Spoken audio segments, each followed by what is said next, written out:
Hey everyone, welcome to Get Loose, Geekout. Don't forget to like and subscribe as we chew through our topic of the week every week, 3 days a week. So join me, James, Mike and our good friend Allan as we chew through our chosen geeky topic of the week. Don't forget also to find our main podcast, and you can see where you can find it right here.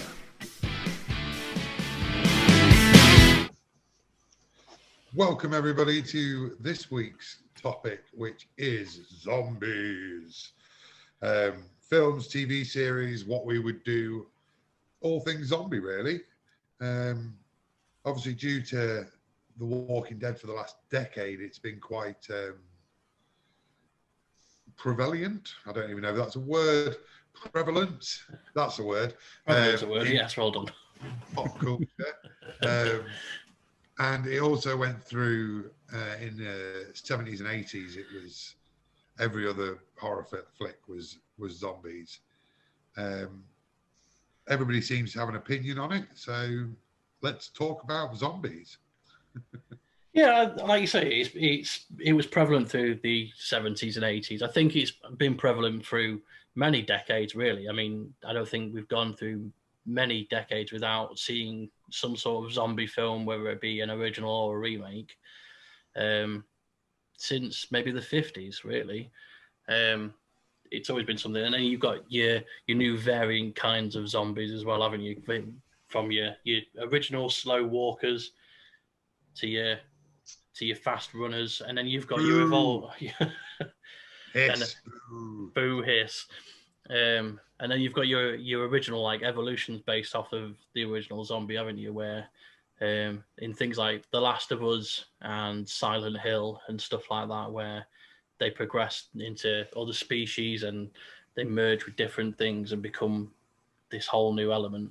Well, Resident Evil as well did that to the extreme, didn't it? I think it's a perfect depiction of what could happen with any virus that's released.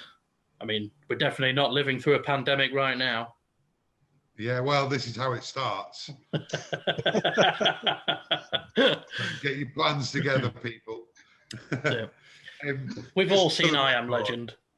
I would say my definition of a zombie is the slow, shuffling, type zombie, rather than oh my God, you become a zombie and you can run as fast as an Olympic sprinter type zombie. Isn't the run faster come at you zombie more scary than just a shuffling one, because you can just walk away from a shuffling one, whereas one that's coming right at you? It's kind of the menace of it, because one zombie, if you're prepared for it, easy. Yeah, it's when you're faced with a horde of them. Well, 100, 1,000, eek. Yeah, if you look at the fast running zombies, okay, they've got some menace to them, but like James said, if they run like an Olympic sprinter, there's no sense in trying to run at all. Like, well, I'm fucked. Yeah, bye, guys. Especially not for me. No, me neither. I knew there was a reason why. Will override my lack of cardio. I was just going to say, I knew there was a reason why I started jogging. It's in preparation. See, I knew there was a reason why I started my weapon collection, so I didn't have to jog.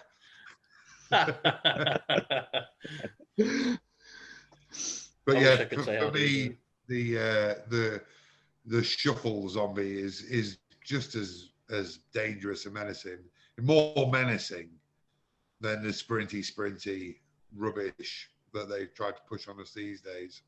Yeah. You don't see many shuffle zombies around, do you, these days? No, I think it makes more sense as well, because they're dead. Yeah. So, they should have sort of diminishing physical abilities rather than getting super strength and super speed and, It's not a superpower to be the undead, really, is it? Well, I mean, I suppose it kind of is.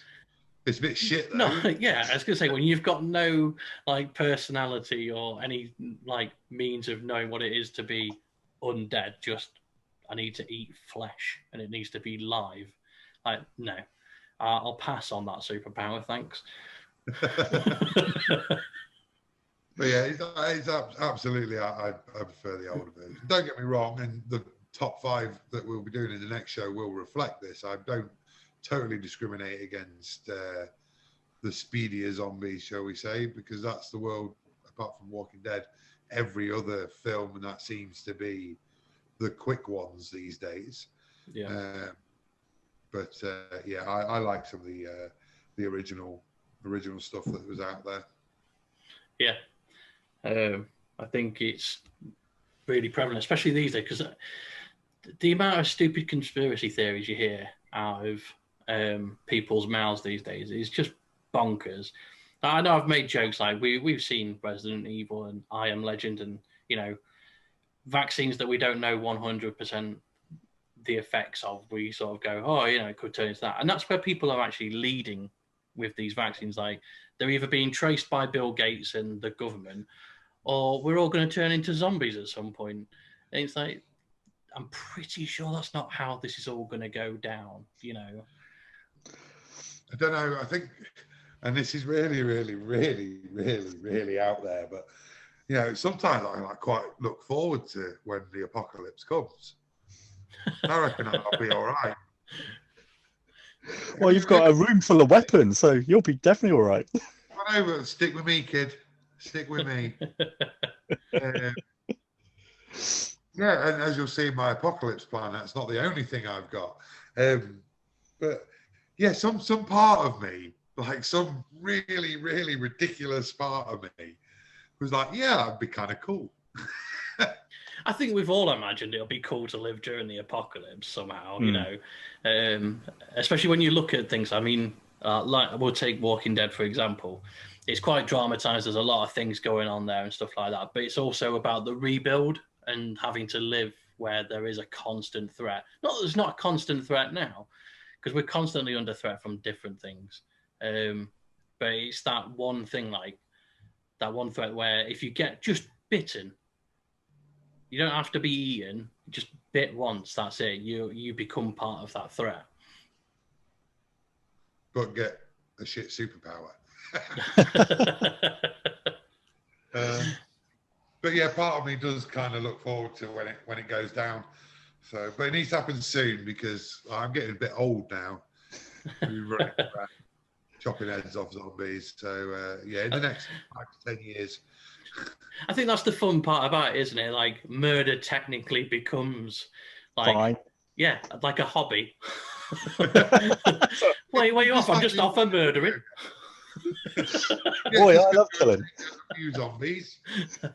Got to do my. That'd be like the Joe Wicks workout. Go and take out 10 walkers or zombies or whatever you want to call them. That's a workout I'd love to see. Joe Wicks chopping off heads. What, instead of farting next to his camera? Yeah. Oh dear. Yeah. Amazing. Fantastic. So I'm looking at a quick article here on The Independent that was done a couple of years ago. And the headline is nearly 25% of British people have a plan to survive the zombie apocalypse, according to a survey. I think you need to, don't you? You need to have a plan. I don't know about you, Alan. I'm sure I could speak for Mike that he's had a plan for years. Yeah. I've had a plan for years. Yeah. I don't know about you. I suppose I've thought about it. I wouldn't say I've got like a full on, right, this is what I'm going to do, this is what I'm going to do, this is what I'm going to do, which will make down the line my survival plan interesting to you guys. Yeah, well, my survival plan was always dominated by the fact that I always worked in retail. So I always had keys for a store. So instantly the problem of food is solved and the problem of a secure location is solved because they've all got shutters and barred doors and stuff. So my plan was incredibly easy. Yeah. Like pick up swords, get to shop.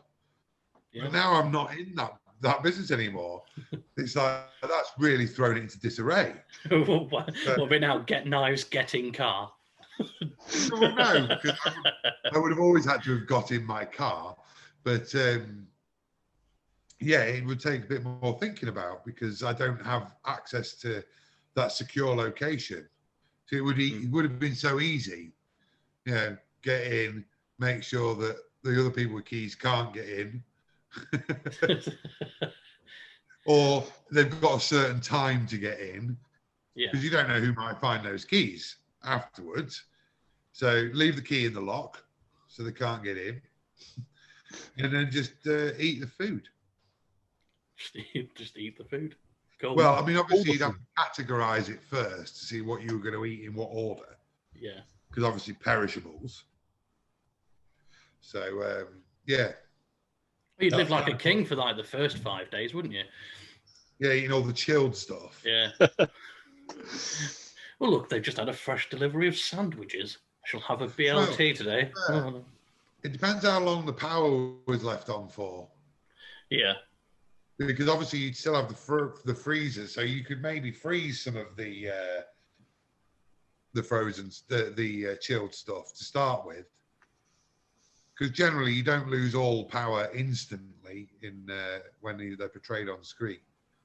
I think it's just a realism, isn't it? You're not going to automatically lose power the minute a zombie apocalypse breaks, or any apocalypse breaks out, because it's all got running function for, I'd say, at least 7 days before things started to take a big flicker. So. Also, in said supermarket or shop that I would be holed up in, there would be access to salt and vinegar, so you could preserve for a lot of stuff. It's all about preparation. Yeah. So yeah, although my plans have been thrown out the window now, so I'm a bit gutted, really. However, I would say the flaw in that plan would be that they would draw a lot of attention to themselves, because everybody would be looking for food and stuff. Yeah. So if ever there was a time where the zombies actually chilled out, you'd probably get the living making a concerted effort to come in. And it only takes one bloke driving a tractor through the side of your shop and you're screwed. So, yeah. That's Lincolnshire problems, I think. well, even a car would go through a wall if you drove it in quickly. Well, I mean, that seems to be happening more and more these days. People just driving drunkenly their cars into people's houses. I was working in a shop once, and somebody reversed into the wall outside, and even that little bit of impact was enough to knock over this like 7 foot tall potato stand that we had, and it missed me by about a foot. Like death by potato. Christ, you'd have been a mashed potato. Jesus. Yeah. On that note. Terrible. That's terrible. So on that note, thank you. Join us next time, where we'll be doing our top 5 of zombie, I suppose we call it media presentation, because it will be movies and series. And hopefully Mike will spare us the jokes. Never. Cheerio for now, everybody. Bye. Thanks for watching. Don't forget to like and subscribe, and find the main show, Get Loose, with Mike and myself, right here.